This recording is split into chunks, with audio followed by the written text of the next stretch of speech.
Hi everyone, and welcome to Boca Behind the Scenes, a get-to-know-you podcast where we talk to city staff and get details and information about new programs, events, and projects that are taking place right here in your city. My name is Anne-Marie Van Castren, Public Relations Specialist with the city's Communications and Marketing Division, and as always, I am happy to be your host today.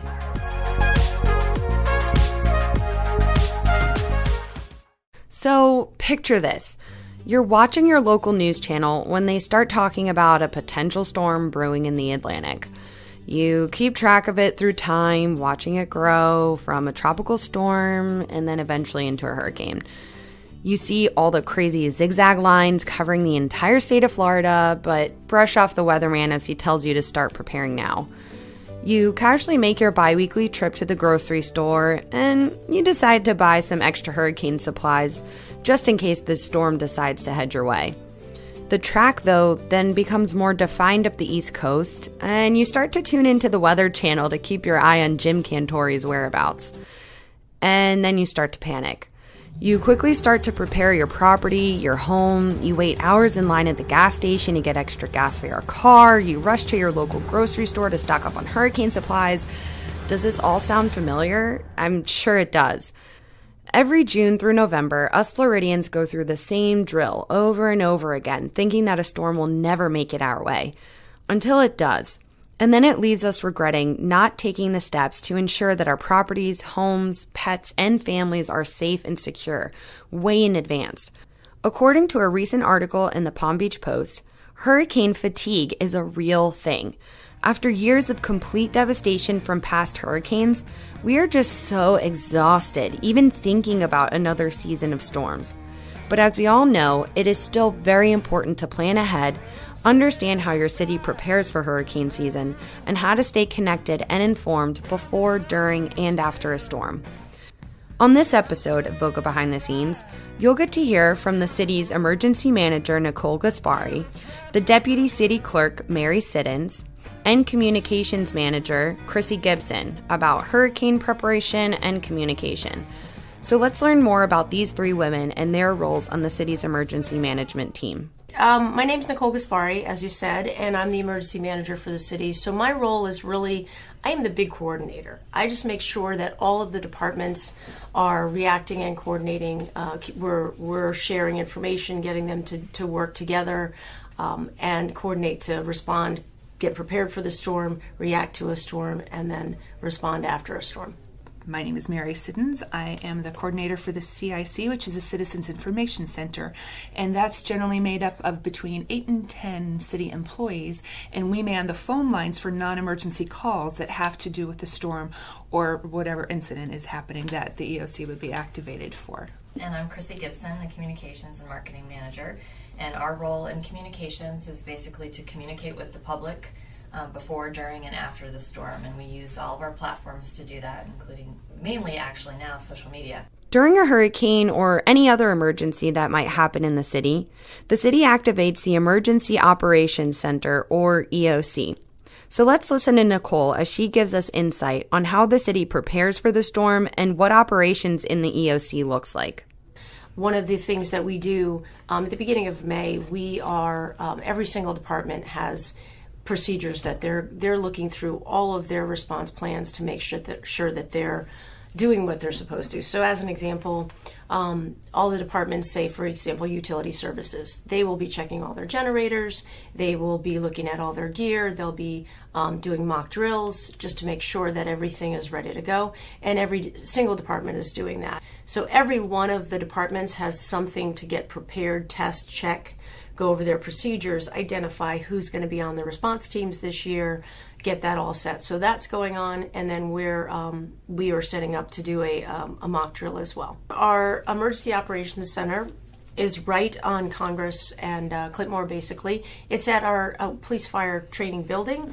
One of the things that's great about that building is when we acquired it, we actually hardened it. So it's hardened to 150 mile an hour winds. Wow. So as far as when we open, as soon as we see anything happening in the tropics, we're already on alert. We follow the alerts as Palm Beach County indicates, and that's we follow suit with them.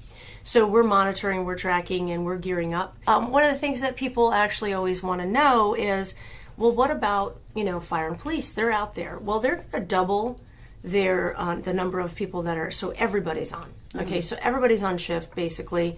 And what's happening, though, is they're getting prepared, they're checking everything, we're making sure everything's secure. What's great about the EOC is that staff is constantly communicating with each other, and more importantly, all of you, our city residents. So let's hear how the communication department gets residents prepared through communication efforts and how you can stay connected before, during, and after a storm. Well, as most people in South Florida know, June 1st starts hurricane season, so we are actually starting now to communicate with the public. And, it's a very anxious time for us down here when we all have to go through this every single year. So our hope on the communication side is that we can provide people with preparation and information so that they feel safe and secure and ready, because that's part of the anxiety that we all go through is, oh my gosh, here it comes and I'm not ready. Exactly. So we really want to help people get ready. If people haven't signed up for Code Red, I would suggest that they do that. We don't use Code Red very often, but we do use it in an emergency. And if there's a state of emergency declared for the city, the mayor will call people who are on the Code Red list. All of our emergency messaging will go through Code Red. However, social media is super convenient. We reach a lot of people.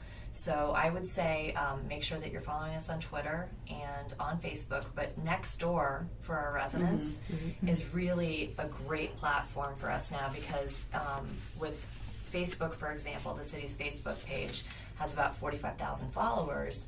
Thousands of those people don't live in Boca Raton. Yeah. People on Nextdoor live in the neighborhoods within our city. And so, as a neighbor, if you're getting a message on Nextdoor from the city and it says, hey, garbage service is suspended until next Friday, the next time you see your neighbors out front, you can let people know. I mean, we really rely on that communication among the neighbors to get the correct information out there. The other thing we do, we have 45 different Facebook pages in the city, for example. So you might follow the tennis center or the swim center or economic development. During an emergency, we shut those pages down and push everybody to the city's main page, because we have different employees who speak on behalf of those different areas of the city typically, but those folks are doing emergency jobs and taking care of their families and not monitoring those pages. File the police, they also have Nixle alerts that they can send out, but if you go to the city's website, there are all kinds of things you can sign up for, but I would say Code Red, Nextdoor, Twitter, Facebook, for the city and the police department. That's where you're going to get your best information. Within the EOC is the CIC, or the Citizens Information Center, where anyone can call to ask questions or provide information before, during, and after a storm. So let's hear more from Mary about this. We encourage our citizens to call the CIC if they have a question rather than calling the 911 number. If it is an emergency, by all means, call 911. But if you have a general question about preparing or what the city is doing for the storm, we encourage you to call the CIC and ask questions. As far as I know, we are the only city in South Florida that has a CIC. We are dedicated to being there for our citizens. We get a lot of calls before the storm comes, a lot of questions about trash pickup, a lot of questions about are they in an evacuation area, are the bridges going to be locked up? No, the bridges over the Intercoastal are always in a lockdown position for a storm, but a lot of questions about timing of all that. If we're still going to have first responders available during the storm, we pass that information on, and we've been really blessed in the last few years. The communications team has done an amazing job at putting information out and making it available. We get a lot of calls during the storm, people who are worried and just maybe want a comforting voice and want to know that there's someone there on the other side of the line. We get a lot of calls afterwards. People, first and foremost, want to know when the power is coming back on. They want to know when the debris is being picked up, when the parks and libraries are going to open. But not just asking us for information. Citizens do a fantastic job of giving us information. They tell us if there's a downed tree blocking their street, if there are power lines down, if there's flooding. So we get information as well. So it's a two-way street. And, we're happy to get all the information we can. We pass it on to the appropriate department so they can take the next measures to make sure that the area is safe for our citizens. One of the things that Mary had mentioned, which is kind of important, it's not just a phone number for people to call and ask questions. the citizens call and give us really good information, and then we can put it out on social media and reach a ton of people. The social media aspect of it, working in conjunction with the phone calls and the CIC, has been really a great program for us. Being a coastal community, one of the greatest threats during a hurricane is the storm surge. If you or a loved one lives on a barrier island, it's crucial to have an evacuation plan before a storm makes landfall. So let's hear more from Nicole about the importance of evacuating. Okay, so one of the things that I'll always talk about this first. If you are on the barrier island, just plan to evacuate. There's so many things you can look at. Okay, the Palm Beach County is really the one who has the evacuation maps. You can go to their website. There's a link off of ours that will allow you to actually put your address in, and it'll tell you. So that's the main thing to me, is make a plan now.